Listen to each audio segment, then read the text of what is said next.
Hello दोस्तों, Trilok innovation channel में एक बार फिर से आपका स्वागत है। दोस्तों कैसे हैं? बढ़िया है।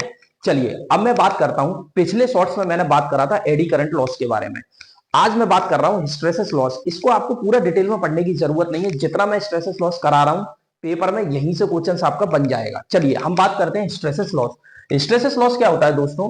जो डाइपोल होते हैं ना, डाइपोल के बार बार रिवर्स होने के कारण जो लॉस होता है उसे हम हिस्टरेसिस लॉस कहते हैं। पहली बात तो हम ये जानेंगे डाइपोल क्या होता है। किसी भी कोई भी मटेरियल है, वो मैग्नेटिक मटेरियल जब बनेगा जब उसके अंदर चुंबकीय गुण तभी आएंगे जब उसके अंदर क्या होंगे? मैग्नेटिक डाइपोल होंगे। मैग्नेटिक डाइपोल क्या होते हैं?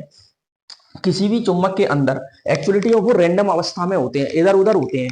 लेकिन जैसे ही हम उसमें करंट लगाते हैं, सॉफ्ट मैग्नेटिक मटेरियल में अल्टरनेटिंग करंट फ्लो कराते हैं, तो वो सारे के सारे एक सीधी रेखा में आ जाते हैं। डाइपोल क्या होते हैं? सीधी रेखा में आ जाते हैं। तो सीधी रेखा में आने से वो क्या कन्वर्ट हो जाती है? एक इलेक्ट्रोमैग्नेट बन जाती है। क्या ये बात समझ में आई? मतलब सीधी सी बात ये है कि उसमें कुछ कीड़े होते हैं, ऐसे मान ले वो कीड़े क्या है, इधर उधर घूमते रहते हैं। लेकिन जैसे ही अपन उसमें करंट फ्लो कराते हैं तो वो कीड़े एक सीधी रेखा में आ जाते हैं, और सीधी रेखा में आने के कारण वो चारों तरफ क्या क्रिएट कर देते हैं? मैग्नेटिक फील्ड क्रिएट कर देते हैं। क्या ये बात समझ में आई? लेकिन हमने यहाँ क्या लगाई है? Alternating current. अल्टरनेटिंग करंट लगाने के चक्कर में क्या होता है? ये अपनी डायरेक्शन इधर उधर 1 मिनट में चेंज करती है।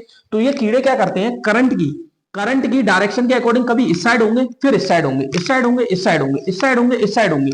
जिसकी वजह से क्या होगा कि ये गर्म होने लगते हैं। क्या होने लगते हैं? गर्म होने लगती है। और कोर के इसी के गर्म होने के कारण इसी चीज को हम क्या बोलते हैं? Hysteresis loss. क्या ये बात समझ में आई? अभी कीड़े ऐसे देख रहे हैं, फिर ऐसे देखेंगे, ऐसे देखेंगे, ऐसे देखेंगे। मतलब इधर उधर देखने के कारण कोर के अंदर क्या होगा? चेंज इन फ्लक्स होगा, और वो क्या होगा? कोर के अंदर लॉस पैदा करेगा। अब हम बात करते हैं इसका फॉर्मूला। तो पीएच इजकल टू के एच वीएम की पावर 1.6 एफ इंटू बी। यहाँ पे मैक्सिमम फ्लक्स डेंसिटी होती है 1.6, वोल्टेज में कांस्टेंट होता है, एफ फ्रीक्वेंसी और बी वॉल्यूम होता है।